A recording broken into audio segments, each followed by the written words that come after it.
In this exercise, we're going to have a look at moving objects that have no ease, the default easy ease, and then I'm going to show you how to customize your own easing in and easing out of your object's position. Let's get started. To get started on this exercise, you should have downloaded the Ease Chart JPEG from the class page. Let's jump into Adobe After Effects and create our new composition. The size of the composition is going to be 1920 by 1080 pixels with a frame rate of 24, and we're going to set our duration to be 3 seconds long. Everything else will keep exactly the same, and we'll say OK to this. Let's go up to File and down to Import our file and choose that Ease Chart JPEG and say Open. And let's drag this Ease Chart JPEG into our timeline. Now this chart is essentially going to act as our background layer, so I'm going to lock it down so that we don't make any changes to it. The next thing we want to do is to create 3 different circles for each of the different lines. The tool we're going to use to do this is going to be our ellipse tool, which is located underneath your rectangle tool. So if you don't see it, click and hold to select it. Also, make sure your fill color is set to be a solid color. If you don't see it as being solid, you can hold down the Option key as you click on it to cycle through to there. And then you can also do the same for your stroke, cycling through until it's set to no stroke. For now, since my first one's going to be yellow, I'm going to set my fill color to also match yellow from here. Now I'm going to hold down the Shift key as I click and drag a circle up here at the very top left of the line. I've got a bit of an issue. Notice that whenever you create a new custom shape, it always puts the anchor point for that shape in the center of your document and not in the center of the shape. Now this is fine if you just need to draw off a shape by itself. However, if you do something like make a transformation of it, so if I selected it and made it larger or smaller, or even rotated it, it's not going to be moving the way I would expect it to be. I want to be able to always have my anchor point not in the center of the document, but in the center of my shape right here. The quickest way to do this is to go up to Layer, down to Transform, and choose Center Anchor Point in the layer's content. Notice the keyboard shortcut is Option, Command, and Home key. This is the Home key symbol. With that done, it places it in the center of my content. Whoops, let's zoom back out. And when I go to scale it up, it acts the way it should inside of there. Now the other issue that I have is if I want to do this all the time, I can go up to After Effects Preferences and under General, give it a second to open, there we go. I can turn on Center the Anchor Point in New Shapes Layers. Now every time I make a new shape, it'll automatically be centered for me. Let's do the same for the other ones. So again, grab your ellipse tool. My next one's going to be a red circle, so I'll click and drag and make red. Notice it's in the center now, that's good. We'll deselect it, and let's create a new one at the bottom. Oop, that's going to be slightly green, and we'll make it a green one down here. Now if your circles are each different sizes, that's okay for what we're working through. I just need to have 3 all on their own separate layers. Since they're on their separate layers, let's also take some time and rename each one of these. It's a yellow ball, not the yellow name. The second one was a red ball, and then the third one is a green ball. We can then collapse the content for each one of those. The next thing we want to do is to animate each one of these balls moving to the other side of the frame and then back, and having it take a second to travel each way. Let's do the yellow ball first. With the yellow ball layer selected, you can press the P key to open up the position. I've already got my playhead set to 0 seconds, so let's click the stopwatch to add a keyframe starting right there. Then we can move our playhead over to 1 second, and in 1 second we want to move the ball all the way to the other side. Then we can move our playhead over to 2 seconds, and we could move our ball back to here, but let me show you an easier way to do it. Let's select this first keyframe, and I'm going to hold down Command C to copy it. Then I can do Command V to paste it back to this side. Let's see if I can do it again. Command C and Command V. There it is. So what this done is it copied that keyframe from this position and pasted that position exactly to here. This way it'll give me exactly the same starting and stopping point. Now if I was to test it, you can see it's simply going to move the ball back and forth from one side and then back to the other. Now this one has no easing to it. Let's do the same thing for the red ball, but add some basic or the default easy ease. With the red ball layer selected, again, press the P key, set your playhead to be at 0 seconds, and we're going to turn on the position keyframes. So there's the first position.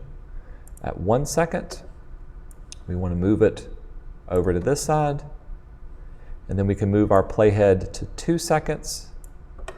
Select your first keyframe, Command C to copy it, then Command V to paste it back over to here. Finally, let's add some easy ease to all of these keyframes. I'm going to click and drag over all of them, and then you can go up to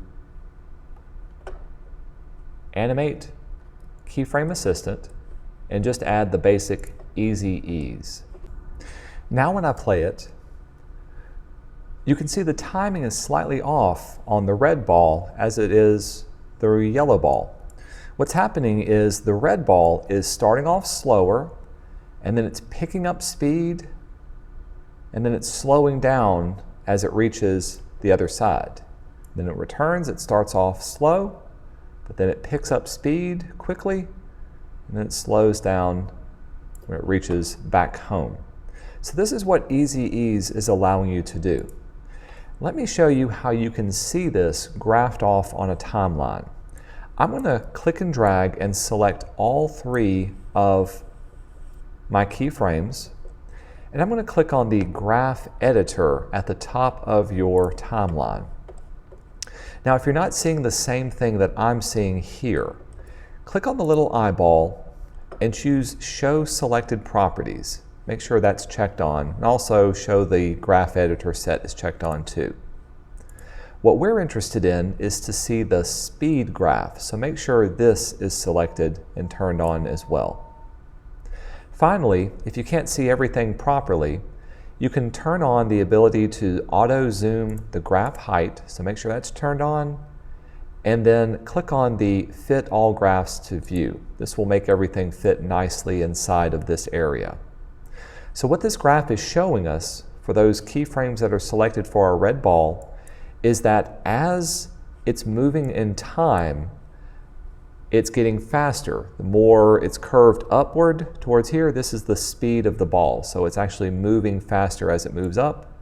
And then you can see the speed starts to go down as it reaches the other side of our keyframe here. And then once again, it starts off slow and it's getting faster because the line's going up, and then slowing down as it comes down here. And then finally, you can see how it's not moving at all. There's no movement of the line because it's come to rest at the very, very end. So what we can do is we can also customize this graph as well, and that's what we want to do for the green one. Let's click back on our graph editor to return back to our timeline. We'll close out the red ball, select the green ball layer, press the P for position. Make sure your playhead is set to the 0 mark as you click on the stopwatch to add a keyframe. Move your playhead to the 1 second mark. Let's move our green ball to the other side. Finally, select that original keyframe. With it selected, we can do Command C. Make sure your playhead is on the 2 second mark, which will be right over here. And then Command V to paste it back to here. If you need to, you may have to zoom back out since my zoom was messed up in the other. So with these done, let's select our keyframes one more time just for the green layer, and we're going to apply Easy Ease to those. So under Keyframe Assistant, Easy Ease. With those keyframes still selected, let's turn on our graph editor. And again, if you need to, make sure that you can see the selected properties. You're only seeing the speed graph because that's what we're going to change. And you may need to adjust or auto zoom the height and to fit the graph into your view so that you can see everything that you're working from. To edit your graph, use your selection tool and you can click and drag over any one of these little nodes. Notice that they have little Bezier handles associated with them. Let's take this one movement at a time. So from this first starting point to the right-hand side, those are what those two are showing me. Let's say I want it to start off super slow and then really speed up as it gets close to this end. To do this, let's adjust the Bezier handles. I can click on this far left one and drag it over and check out how it's adjusting the curve of my line.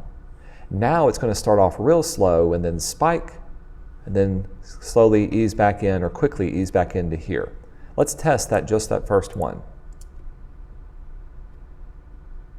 So as it goes, it starts off slow and then it really picks up speed all the way over to there.